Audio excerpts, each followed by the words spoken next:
स्तवनियान राखेला आयुष्याचा मातेरा केला आयुष्याचा मातेरा केला आयुष्याचा मातेरा स्तवनियान केला आयुष्याचा मातेरा नाही करायची कोणाची पण स्तुती. एका व्यक्तीकडे 14 दारूची दुकान होती. त्याचे वडील वारल्यावर श्राद्धाला मला बोलिलं. आमकी आमकी व्यक्ती मृत्यू पावली, त्यांचं पुण्य स्मरण आहे, त्यांना अशी अशी मुलं येतं, इतकं वर्णन केलं. पण तारीख घेणारा म्हणला तुम्ही जास्त वर्णनच केलं नाही. म्हणलं याच्या दारूमुळं महाराष्ट्रातल्या किती विधवा झाल्या, तर याला जर जास्त चोंबाळलं तर मै मरण. मी आधीच तर बाहेर खातो, मला रोज बाहेरच खावं लागेल, मग मी नाही चोंबाळणार जास्त. मर्यादा असली पाहिजे. ज्या मुखाने भगवंताची निंदा केली ते मुख राहत नाही. राजे हो, निंदेसारखं पाप नाही. नाही करायची विनाकारण कोणाची निंदा. आपल्याला जी गोष्ट माहित नाही ती भरडणं मूर्खपणा आहे. त्याविषयी बोलणं फार मूर्खपणा आहे. नाही बोलायचं. पहिला प्राणी भेटला, पशु भेटला, जीव भेटला, बसत बसत म्हणजे बोकड. आणि त्या बोकडाचं डोकं राजा दक्षाला लावण्यात आलं. बोकड हा न जुमानलेला प्राणी आहे.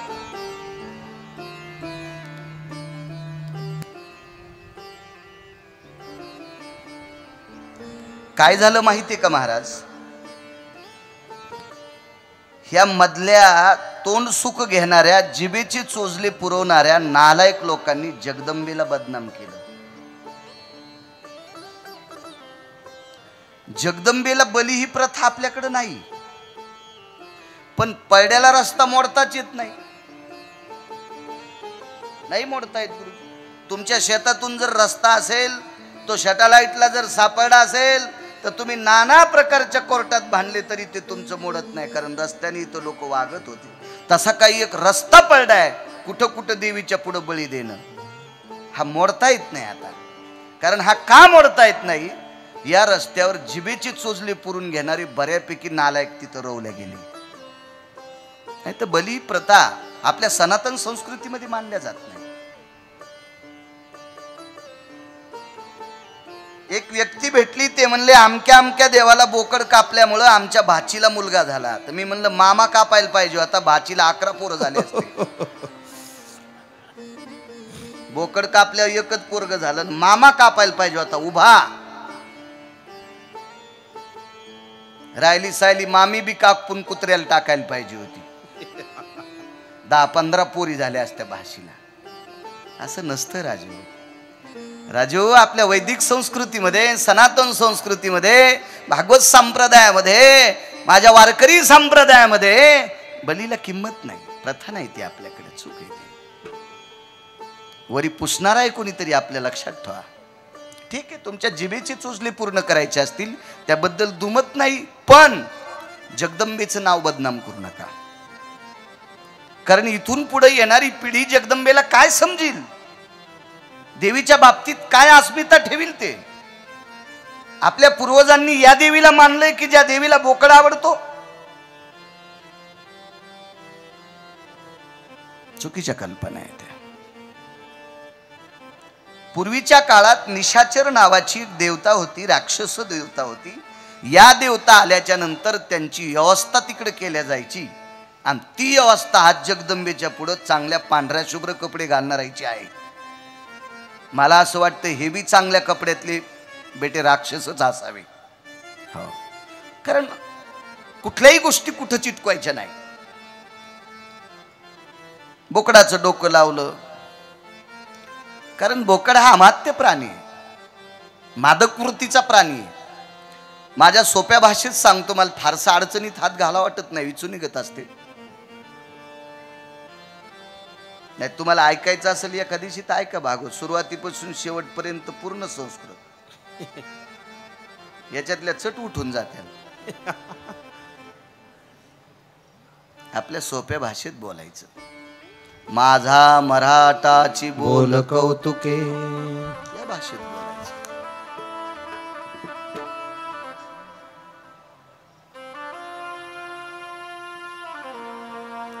कारण वक्तव्य हे लोकांना प्रभाव दाखवायचं नसतंय,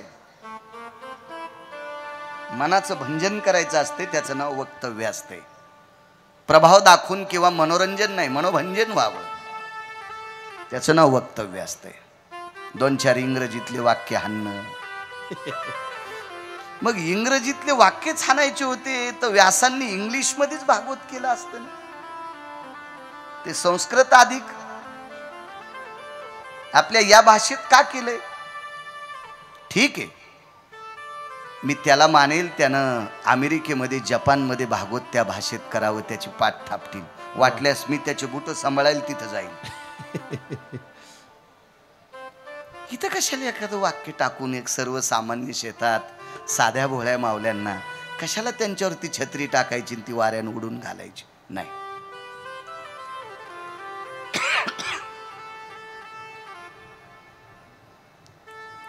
बघ, हा मादक वृत्तीचा प्राणी आहे. जगात असा एकच प्राणी आहे की ज्याला तिसऱ्या दिवशी त्याची बहीण कळत नाही.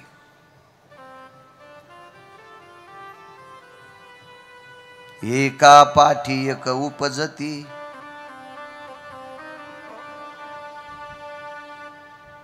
त्यो बस्ताची जाती. कधी कधी बोकड आधी जन्माला येईल, त्याची बहीण नंतर येते. कधी त्याची बहीण आधी जन्माला येते, नंतर बोकड. शेळीला 2 पिलं होत असतात ना, नर आणि मादी, बोकड आणि पाठ. नात्यानं कोण झाली त्याची ती बहीण, हा कोण आहे तिचा भाऊ. पण तिसऱ्या दिवशीचा सूर्य पाहिल्याच्या नंतर बोकडाला बहिणीतला अंतर कळत नाही. इतका नालायक प्राणी, त्याचं नाव बोकड. आणि हा नालायक प्राणी ज्या देवाला आवडतो तो देव किती नालायक असेल याचा विचार करा.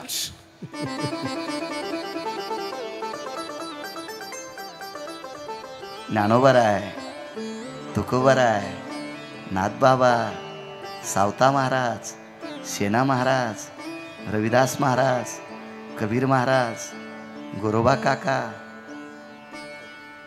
चोखोबाराय, कर्ममेळा, श्री गुरु नारायण बाबा,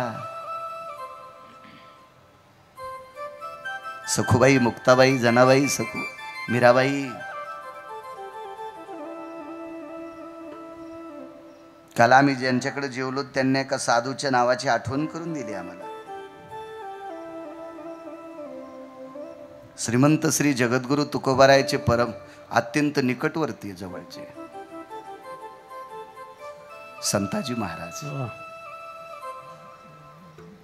महाराज, आपण किती मोठ्या परंपरेतली माणसं आहेत. आपण भंगिऱ्या देवांच्या पाया नाही पडलं पाहिजे. शेंदरी हेंदरी दैवते कोण पूजी होते घेते. महाराज, ज्या परंपरेतला बैल तुकोबारायचा अभंग ऐकल्यावर चलतोय, ज्या परंपरेतला बैल तुकोबारायचा गाथा ऐकल्याच्या नंतर दिवसभर बिना वैरणीचा घाणा ओढतोय, ती परंपरा वारकरी परंपरा आहे, ती सनातन परंपरा आहे, ती वैदिक परंपरा आहे. आपल्या परंपरेतल्या लोकांनी ही चुकीची कर्म करायची नाही. आमच्या पूर्वजांनी असं लावून दिलं. तुमचे पूर्वज राक्षस होते म्हणून त्यांनी ते लावून दिलंय. आता तुम्ही जर तेच करत असाल तर तुम्ही पण राक्षसच आहात. बोकड हा चुकीचा आहे. सुखदेव सांगतात, राजन, एवढा मोठा राजा, प्रजापती, दक्ष पदवी प्राप्त झाली. देवादिदेव भगवान शिवशंकर ज्या कुळातली कन्या स्वीकारतात असा पवित्र राजा, पण वाणीने बरबटला. आणि वाणीने बरबटल्यामुळे राजा दक्षाची ही अवस्था. इति श्रीमन महाभागवते पुराणे दक्षा प्रजापती प्रसंगो अध्याय हरये नमः. वाणी पवित्र. भगवान श्री शुकदेव नमूद करतात, राजन, एक सात्विक सदाचारी परम पावन छोटस कुटुंब, अविरत ईदभर पोटाची खळगी भरण्यासाठी बेजार असलेलं कुटुंब, आणि या कुटुंबात एक दिव्य तेजस्वी बालक जन्माला आला. त्या बालकाने आपल्या आईकडे वेगाच सांगतोय, पुढे सरकायचे थोडस. त्या बालकाने आपल्या आईकडे एकच अपेक्षा केली, आई ग आई, मी माझ्या मित्राकडे पक्षाचं जेवायला गेलो. पक्ष म्हणजे संतोषराव राजकारण नाही बरं.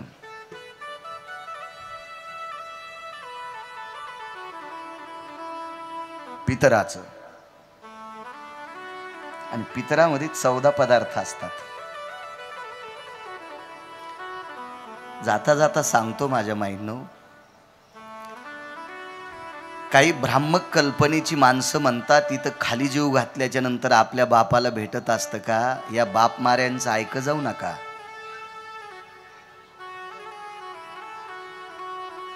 या धर्मद्वेषांचं ऐकायचं नाही.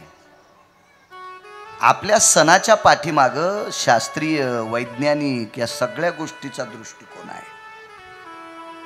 पितराची जी 15 दिवस असतात का, या 15 दिवसामध्ये काही पदार्थ खाणं अत्यंत गरजेचं आहे. रोगप्रतिकारक शक्ती वाढत असते. काय सूत्र लावलं परमेश्वरानं? ऋषी मुनी योगी जपी तपी सिद्धांनी किती मोठं गोडसं सूत्र लावलं. कढी घ्यावी, मेतकूट घ्यावे, चटण्या घ्याव्या, 1-2 पद्धतीचे पापड असावे, खीर असावी, खवल्याची खीर असावी. त्याच्यासाठी गहू आदल्या दिवशी कुटावं लागतात, आणि कुटून कुटून गव्हाचे टरकलं काढावं लागतात, सालटे, आणि नंतर ते गहू शिजवण्यासाठी एक काशाचं पात्र असायचं पूर्वीच्या काळात. आता ते देणं बंद केलं. काशाचं गोल भांडं असायचं, एकदम जाडची जाड, त्याला भरत्या म्हणायची. कारण त्याच्यामध्ये किती जरी जाळ लावला तर ती खीर करपत नव्हती, कारण ते जाड असायचं. ती खवल्याची खीर असायची. भजी 1-2 पद्धतीची असायची, वडे असायचे.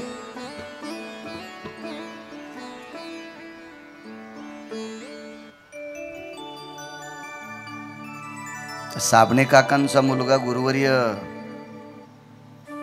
दिंडीमध्ये परमश्रद्धेय सद्गुरू प्रातस्मरणीय भास्करगिरी बाबांचा स्वयंपाक करतो तो मुलगा. त्यांच्याकडे प्रसादाला गेलतो.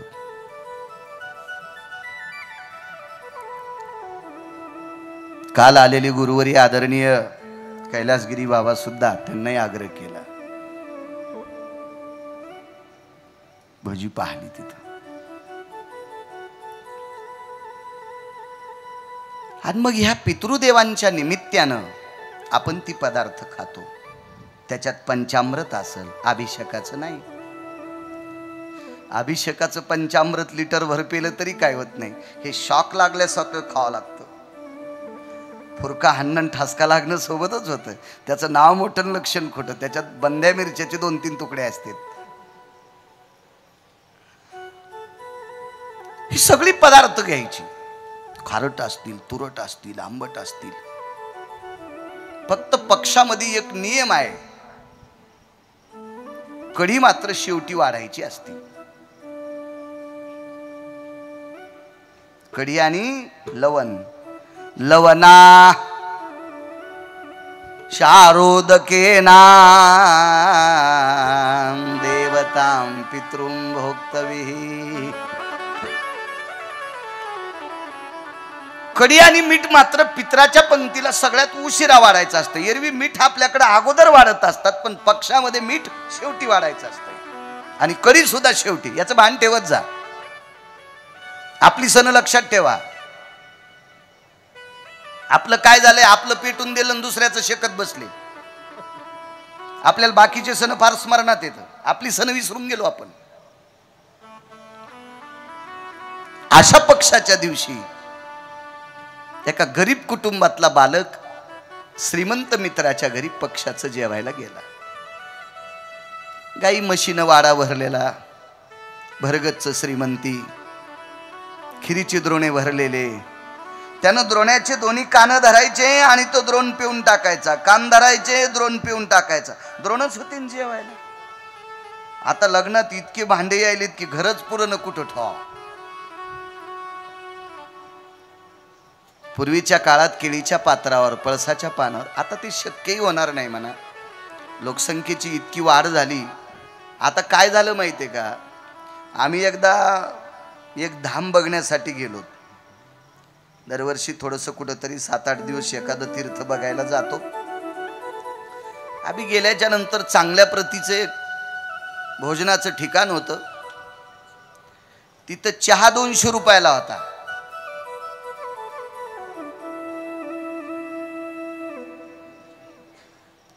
शुद्ध हिरव्या टिपक्याचं भोजनालय. चहा 200 रुपयाला. चांदीचा वर्ख लावलेली ताट, पण त्याच्यात केळीची पानं टाकलेली होती. म्हणजे माणसं जुन्यावर आली, पुन्हा आली जुन्यावर. एक माहित आहे का तुम्हाला, तुमच्यातल्या काही लोकांना माहित नसेल, पण तुमच्या वडिलांना वगैरे विचारा, काही जुन्या माणसांना विचारा, गुळाचा चहा पिणाऱ्याला माणसं भिकारचोट म्हणत होती. गुरुजी असंच होतं ना लहानपणी. त्याची काय लायकी आहे, त्याची काय हिंमत आहे का, साखरेच्या पोळ्या खाणं, ते गुळाच्या पोळ्या खातेत, गुळाचा चहा पितेत. आता सगळ्यात जास्त श्रीमंत जिथं गुळाचा चहा भेटतो तिथं त्याची गाडी घुसते. मग आता हे कोणती चोट, पहिले गुळाचा चहा पित होते म्हणून भिकार चोट, हे कोणते, हे नम्री चोट.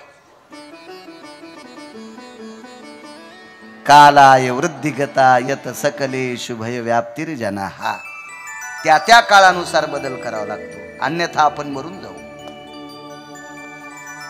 ती खीर पेली, घरी आला आणि आईला एका शब्दात सांगितलं, आई ग, माझ्या मित्राकडे खीर केलती, बाळा खिरीसाठी दूध लागतंय.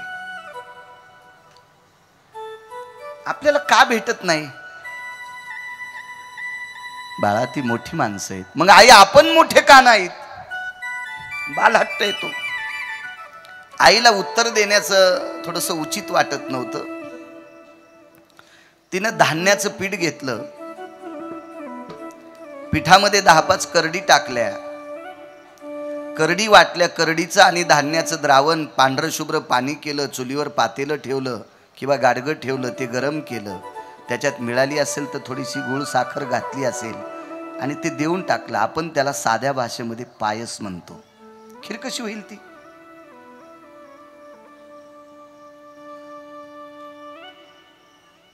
पण मुलगा सात्विक होता. तुमच्या माझ्यासारखा मुलगा असतात म्हणला असता, आई मला फसवायली, ते याला खीर कसं म्हणता येईल ग, याला बासुंदी कशी म्हणता येईल ग, याला दूध कसं म्हणता येईल. पण त्यानं ते द्रोण पिऊन टाकला. आईला सांगितलं, आई तुझ्या हाताची चव वेगळीच आहे ग. काय चव आहे गाई तुझ्या हाताची? आई फार तू केलेली ती खीर इतकी चविष्ट, पण माझ्या मित्राच्या घरच्या खिरीची चव मात्र वेगळी. म्हणजे त्याला म्हणायचं नव्हतं आईची खीर वाईट आहे. इतका सात्विक मुलगा.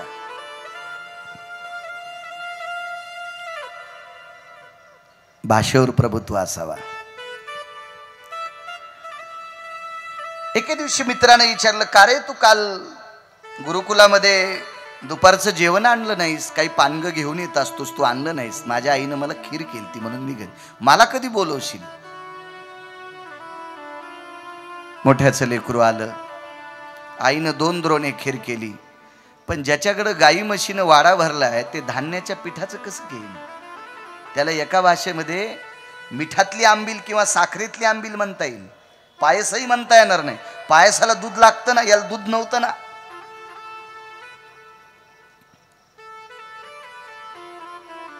आणि आंबिलीला तेल नसते. तेल टाकलेली आंबील कधी खायची नाही, पोषक नसती.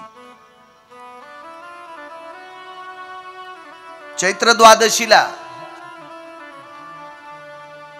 द्वादशी त्रयोदशीला भगवान शिवशंकराचा प्रसाद असतो हुरड्याच्या घुगऱ्या, म्हणजे ज्वारीच्या अपरिपक्व दाण्याला, परिपक्व नाही अपरिपक्व दाना वाळून शिजवला की त्याला घुगरी म्हणायचं. आणि या घुगऱ्यासोबत आंबील, त्या काळात आंबे येत असते, कच्चा आंबा घेऊन चुलीत भाजायचा, तो आंबा असा पिळून काढायचा, त्याची त्वचा आणि त्याची कोय बाजूला काढून त्याचा गर काढायचा, त्या घरात थोडासा मीठ टाकायचा, मोहऱ्या टाकायच्या असतील तर पातेलं गरम करून मोहऱ्या टाकायच्या, तेलाचा एकही थेंब टाकायचा नाही, त्याचं नाव आंबील. ती आंबील पात्रात घेऊन लिंबाचा डाकळा उलटा ठेवायचा, शेंडेवरी आणि बुड खाली, त्याचंही सत्व त्याच्यात उतरतं. ते भगवान शिवजीनं आंबील घेतली, ज्या वेळेला हलाल नावाचं विष पेलं, द्वादशीच्या दिवशी हा प्रयोग केला. वर्षभर टायफॉइड होत नाही ही आंबील त्या दिवशी जर खाल्ली तर. पण आपण नाना प्रकारचं खाऊन आपलं शरीरच इतकं आंबट झालंय त्याच्यामुळं ती आंबील खाची लायकी कोणात राहिली नाही.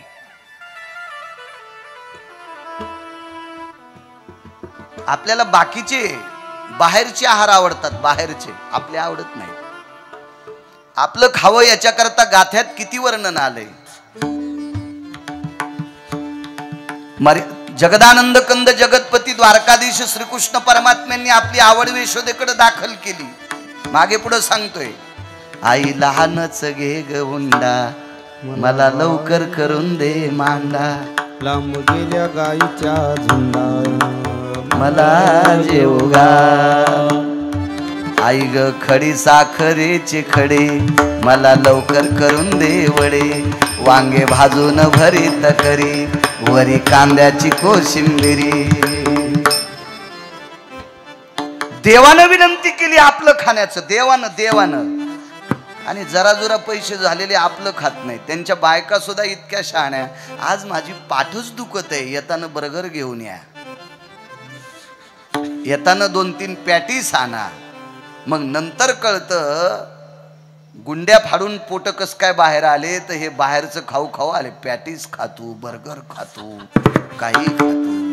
आणि तुम्ही सुद्धा पूर्वीच्या बायका हात टेकून उठतच नव्हत्या, त्रेल दिवशी उठायच्या. उठताना ग ग ग, बसताना ग ग ग, पडताना ग ग ग. त्याचं कारणच झालं हे पाश्चिमात्य खाऊ खाऊ. काही अर्थ नाही तुम्ही आपलं ऐकून, कारण तुम्ही पथ्य पाळत नाही. पथ्य पाळणारा पेशंट अर्धा डॉक्टर असतो आणि पथ्य न सांगणारा डॉक्टर 100% मूर्ख असतो. डॉक्टरनं पथ्य सांगितलं पाहिजे, त्या पेशंटनं काय बोंब मारायची तर मारू द्या, पण पथ्य पाळणं महत्वाचं. सर्दी झाली, सर्दी झाल्याच्या नंतर डॉक्टरनं सांगितलं आंबट खाऊ नका, गोळी खाल्ली की चिंचा खात होता.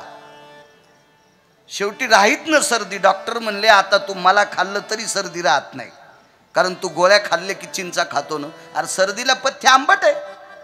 तसं आपल्याकडं काही पथ्य आपल्या परमार्थाला आपण ते पाळत नाही. चला, तोही मुलगा घरी जेवण्याकरता आला. मोठ्याच्या घरचं लेकरू होतं. एक सांगू का तुम्हाला, आज काही अशी मोठी येतं की ती सर्वसामान्यांना पोटात घेऊन राहतात. म्हणून त्याच मोठ्यांना देव पुन्हा पुन्हा मोठं करत असतो. जी माणसं सर्वसामान्यांचा अपमान करतात का, त्या मोठ्यांना कधीच देव मोठं करत नाही. त्यांना कधी खाली यायची वेळ आली काही सांगता येत नाही. सर्वसामान्यांचं मोठेपण जोपासलं पाहिजे. सूचना आली, संजू भाऊर अतूट प्रेम करणारी काही तरुण होती. आज त्यांचा जन्मदिवस होता आणि या परम पावन कथा प्रसंगामध्ये त्यांच्याही सत्कार व्हावा अशी कार्यकर्त्यांची संजू भाऊंची इच्छा. महाराज आपल्या सानिध्यातल्या सगळ्या लोकांना आपलं म्हणणं, याला म्हणायचं मोठा माणूस, याला मोठं म्हणायचं, याला मोठं म्हणायचं.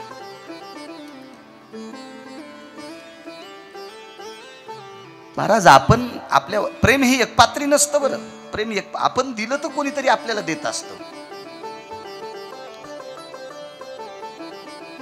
म्हणून सांस्कृतिक वारसा जोपासणारं रत्न आदरणीय संजू भाऊ जाधव एका चांगल्या परंपरेतलं रत्न. मला काल सांगत होते कैलासगिरी बाबा, वेळ अपुरा होतो म्हणले. त्यांच्या कुटुंबाची फार मोठी आख्यायिका. त्यांचे आजोबा आमच्या गुरुवर्यांकडे यायचे म्हणले. त्यांचे गुरुवर्य बाळकृष्ण महाराज.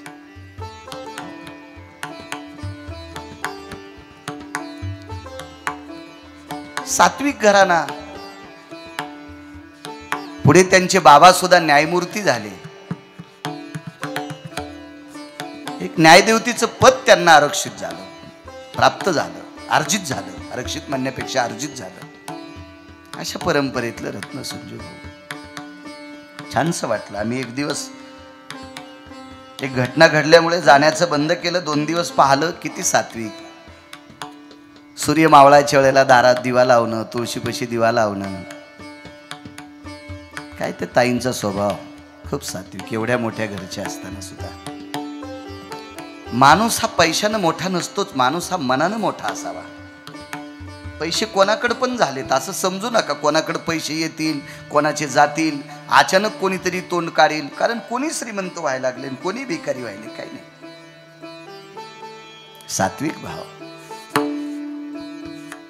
घरामध्ये एक मंत्रकीट लावलेली, त्या मंत्रकीटमधून सारखा संतांच्या नामाचा जप निघतो. असं गोड ऐकायला भेटतं. पावन कुटुंब आहे. आणि असा वारसा जोपासित असतील, वारकरी संप्रदायाचा दंडक सांभाळीत असतील, तर निश्चित माझ्या ज्ञानोबाराय तुकोबारायची कृपा या पवित्र कुटुंबावर व्हावी, अशी गोपालकृष्णाच्या चरणी, मा जगदंबेच्या चरणी गिरगावकराचा वाकसुमणे आपलं देवाच्या पायावर मागणं. तो श्रीमंत मुलगा जेवायला आला. त्या गरीबाच्या मुलाचा स्वभाव आवडत होता म्हणून त्यानं मित्रत्व स्वीकारलं. पण त्याची परिस्थिती आवडली नाही. तोंडाला लावलेला द्रोण खाली ठेवला आणि तोंडातली ती खीर, ती आंबील म्हणा, गोड आंबील म्हणा, थुंकून टाकली. मोठ्याचं लेकरू होतं. बळेविना शक्ती बोलू नये. काय बोलतील.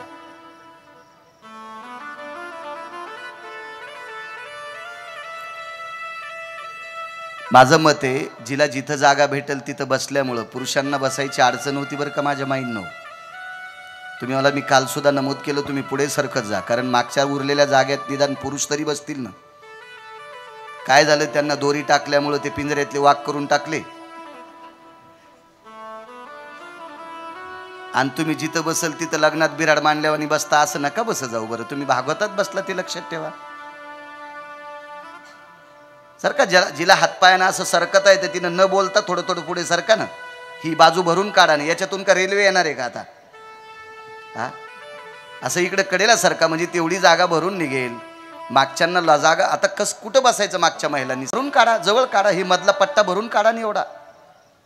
तो राहिलाच किती शिल्लक. आता त्या मागच्या बायकांनी बसायचं कुठं हे सुद्धा मीच सांगायचं का 1 तास आधी येऊन तुम्हाला? गोपाल कृष्ण भगवान की जय. तो श्रीमंताचा मुलगा घरी गेला.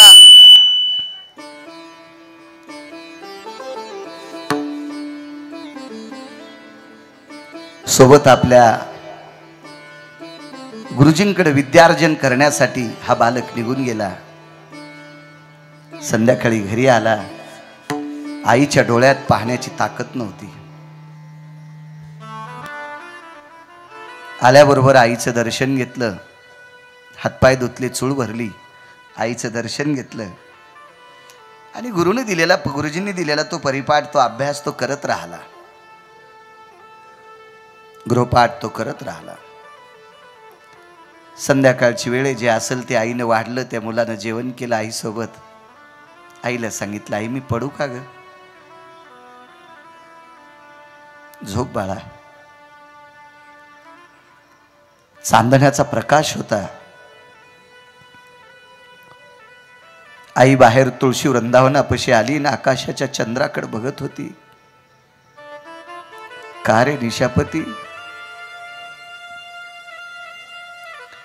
तुझ्याच्या सत्तेनं भ्रमण करतो त्या देवाला आमची कहाणी सांगणार आहे.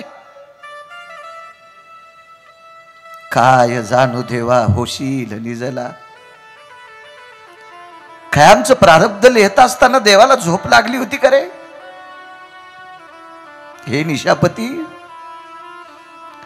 ह्या देवतरूच्या साक्षीनं, तुळशी मातेच्या साक्षीनं तुला नमूद करते, विचार रे देवाला, विचार आमचं काय पाप होतं.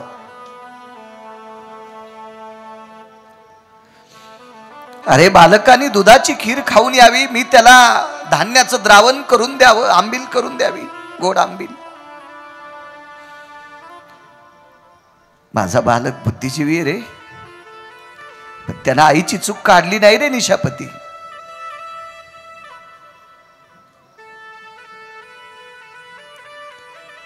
ऐकताची वाणी निशापते द्रवला. पुरावा शपथ, शपथ पुरावा. चंद्र द्रवू लागला.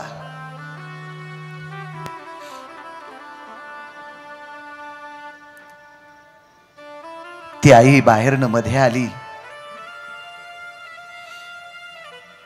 बाळाच्या पुढे पाय लांबवले, अंग टाकून दिलं आणि कोमल अशा वात्सल्याच्या स्पर्शाने बालकाच्या तोंडावर गुंजार केला. झोपलास बाळा? झोपलं नव्हतं, ते स्पुंदून स्पुंदून रडत होतं. आईनं हृदयाशी बिलगून धरलं. का रडतो बाळा? आई माफ कर ग, माझ्या मित्रानं तू केलेल्या प्रसादाचा अपमान केला. आई, याच्यानंतर मी असले मित्र घरी आणणार नाही, मला माफ कर आई.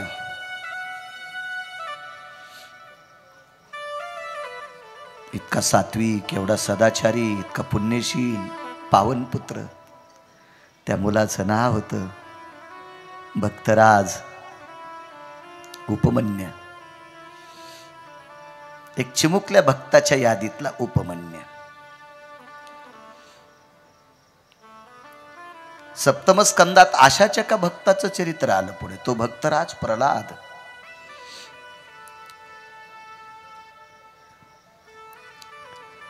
आईने हृदयाशी धरलं, बिलगुल रात्र काढली. सकाळी उजडलं, स्नान आटपलं, आईचं दर्शन घेतलं, देवघरात देवतेचं दर्शन घेतलं. येऊ का आई?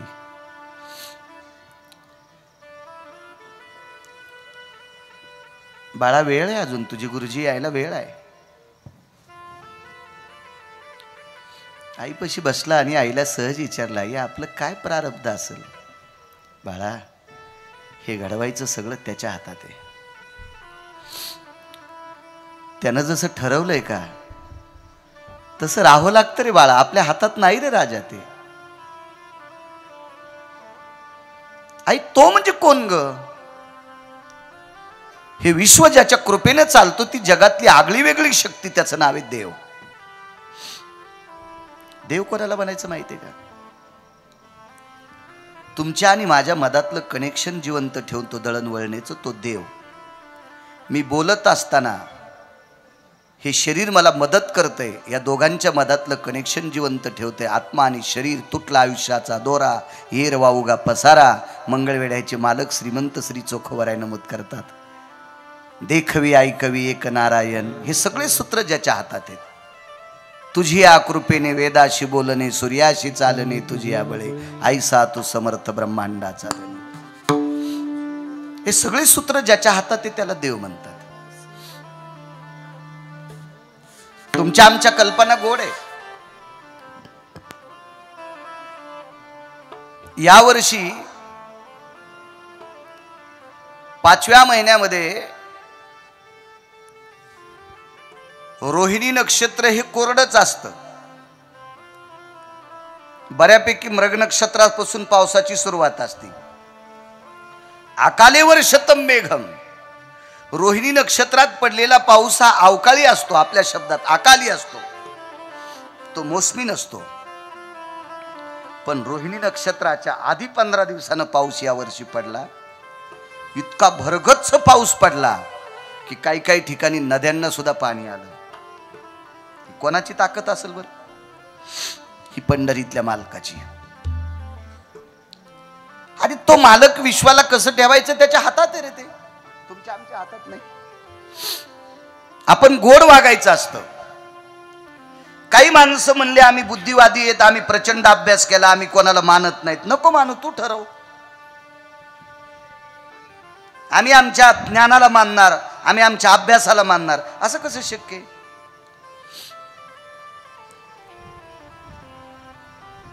एका व्यक्तीला सुप्रीम कोर्टाचा आदेश आला, निकाल लागला, त्याला फाशीची शिक्षा बहाल झाली.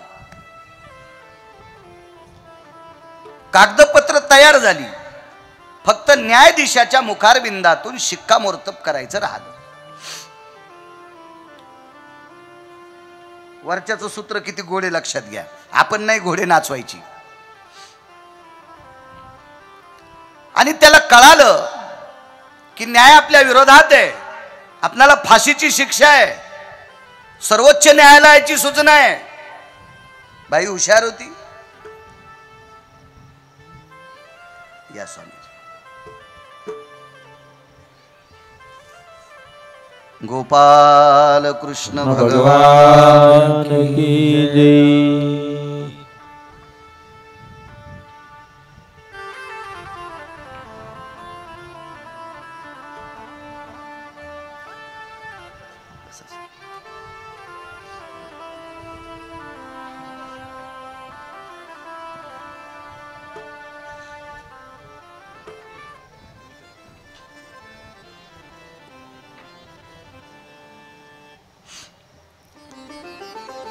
या परम पावन मंडपामध्ये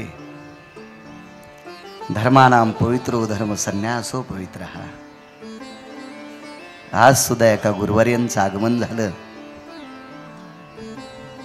श्री गुरु धर्मनिरपेक्ष सद्गुरु सोमगिरी बाबा सुद्धा या ठिकाणी आलेत. पूज्य श्री बाबांच्या चरणी गिरगावकरांचा साष्टांग.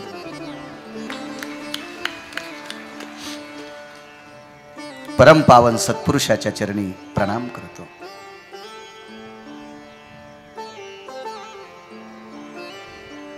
या लोकांनी बी कालही गुरुवर्य पूज्यश्री कैलासगिरी बाबांच्या विषयी तुम्हाला सांगितलं. या लोकांनी वासनेला विस्तू लावला. पुराणातले मारुतीराय, पुराणातले भीष्माचार्य आपण बघू शकत नाही. आपल्यासाठी हेच भीष्माचार्य आणि हेच मारुतीराय आहेत. पुनश्च एकदा महात्म्यांच्या चरणी, सोमगिरी बाबांच्या चरणी दंडवत करतो.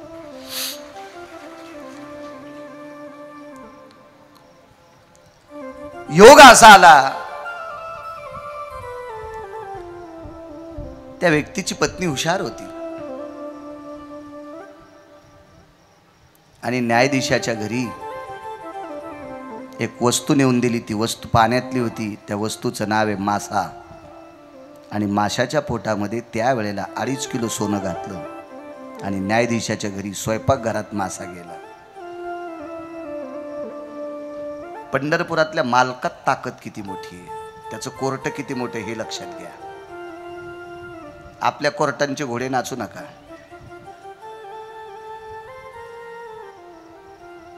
ह्या कोर्टानं जरी तुम्हाला निर्दोष सोडलं ना, ते कोर्ट कोणाच्या बापाला भेट नाही. इथं चलल खालीवरी पत्ते करणं, खालीवरी पानं करणं, त्याच्या कोर्टात नाही चलत देवा. येथे नाही खोटा चालत परिहार, येथे नाही खोटा चालत परिहार. जानसी अंतर पांडुरंगा, जानसी अंतर पांडुरंगा. येथे नाही खोटा चालत परिहार, येथे नाही खोटा चालत परिहार. इथं खोटं चालतच नाही. सज्जन श्रोत्यांनो, त्या व्यक्तीनं त्या नालायकाचा न्याय बदलला आणि निष्पाप व्यक्तीला फाशीची शिक्षा सुनावली.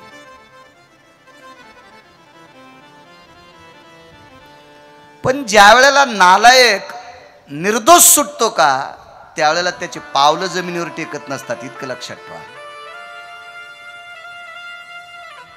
नालायकाला एखादी आलभ्य गोष्ट भेटती का, ती त्याला पचिताच येत नसती. ते नाचतच असतो.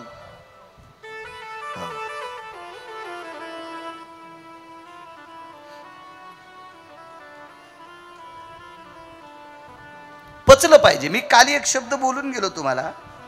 डायरीच्या पुढून नोटा ठेवणं असं समजायचं श्रीमंती पचत नाही. पचली पाहिजे श्रीमंती.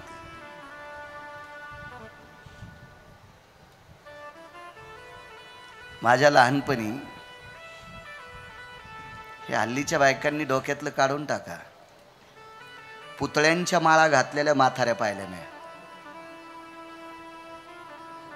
पेटाऱ्या घातलेल्या. पेटारी तर यांना कळणारच नाही या टिकल्यावाल्याला. तुम्हाला काय कळणार आहे पेटारी?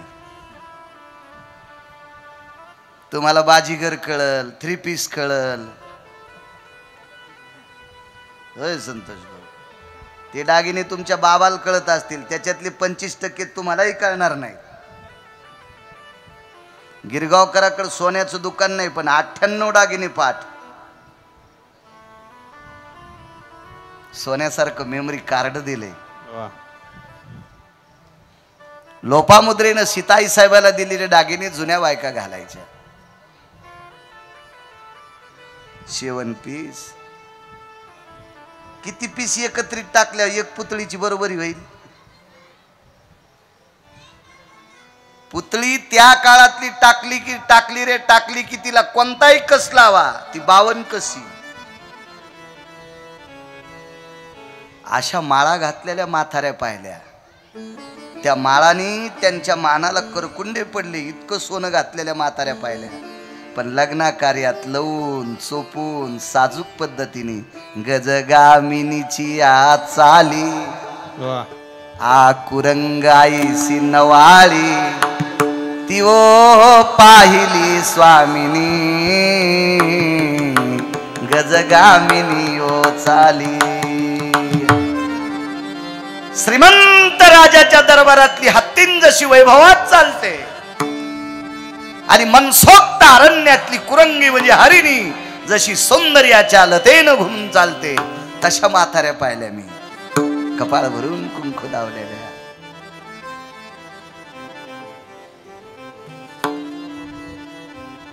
पाचशे एकरच्या मालकीनी.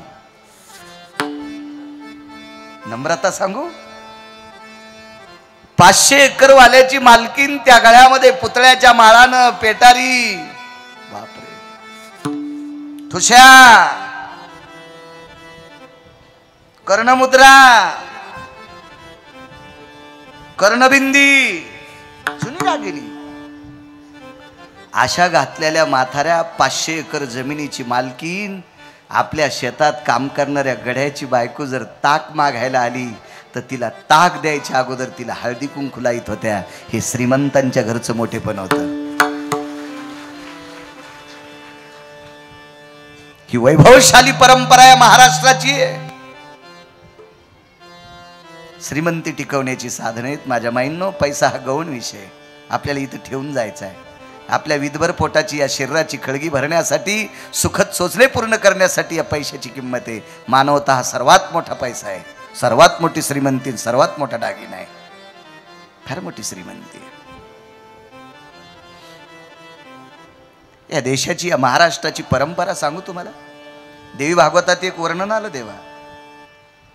अमावस्याच्या दिवशी सकाळी अमावस्या मागायला आलेली एक स्त्री, तिला काळे उडीद देत असतात. ग्रहणाच्या दुसऱ्या दिवशी आली तर, एरवी सुद्धा अमावस्याच्या दिवशी आली तरी उडीद द्यायची पद्धत आहे, पीठ दान करायची पद्धत आहे, तेल दान करायची पद्धत आहे, मीठ मिरच्या दान करायची पद्धत आहे. पण एक पद्धत सांगू माझ्या माईंनो, उदो नारी शक्तीचा आहे. अमावस्याच्या दिवशी अमावस्या मागायला आलेल्या एका गरीब माऊलीला त्या काळातल्या बायका तिच्या हातावर हळीत कुंकू टाकत होत्या.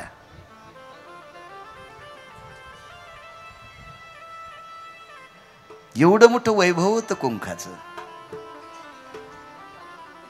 किती मोठ्या घरची बाई असेल तरी पण आदरानं हळीत कुंकू हातावर टाकायची. हा न्याय होता.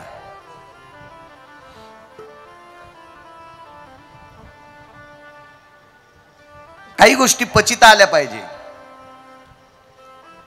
एक माफी मागून एक मन म्हणतोय, ती मन परंपरागत पडलेली, पण तिच्यातला एक शब्द जरा खरट आहे, काय ते अंगाला लागून घेऊ नका.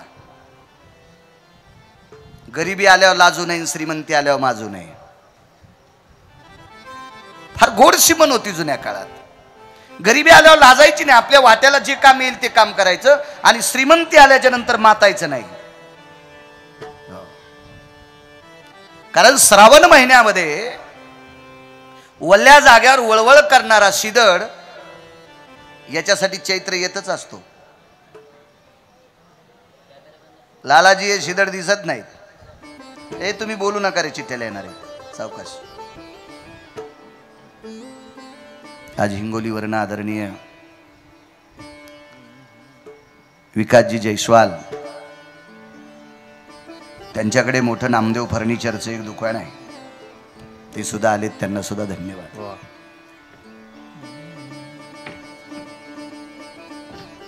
या बाबा.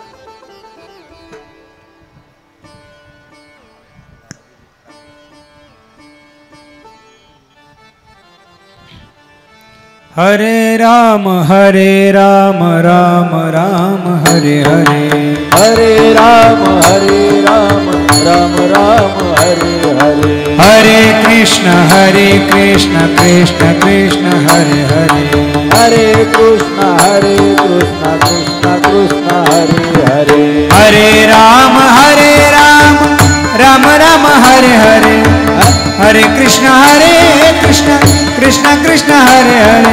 हरे राम राम राम हरे हरे. हरे कृष्ण कृष्ण कृष्ण हरे हरे. या परिसरातील वारकरी संप्रदायातील एक तात्विक रत्न गुरुवर्य बाळकृष्ण महाराज दिघे, रामगड संस्थान, पूज्यश्री महाराज श्री सुद्धा आलेले आहेत. महाराजांच्या चरणी सुद्धा गिरगावकराचा साष्टांग दंडवत प्रणिपात.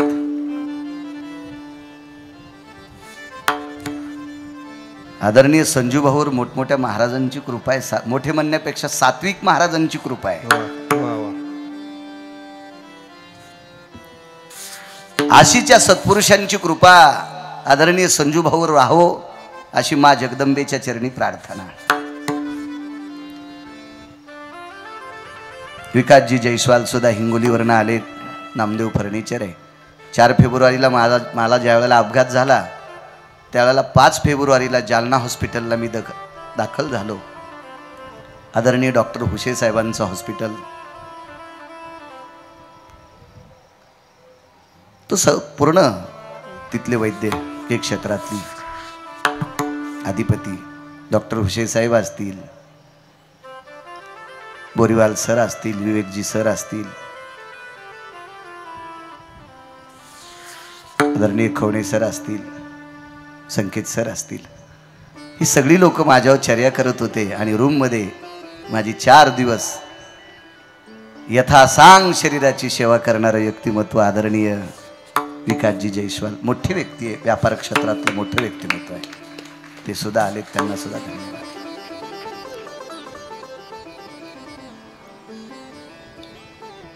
चांगल्या गोष्टी पचवण्यासाठी ताकद लागती. न्याय उलट झाला, गुन्हेगाराला मुक्त केलं आणि निरापराध माणसाला फाशी झाली. गुन्हेगार ज्या वेळेला मुक्त झाला त्यावेळेला त्याचे पावलं जमिनीवर टेकत नव्हते आणि तो फिरायला गाडी केली आणि फिरायला निघाला. मोठ्या गाडीत बसला, 7-8 मित्र घेतले, त्या काळात एअर कंडिशनर गाडी केली आणि फिरायला जावं कुठं, जवळ काही नाटकं करता येत नाहीत म्हणून लांब गेले.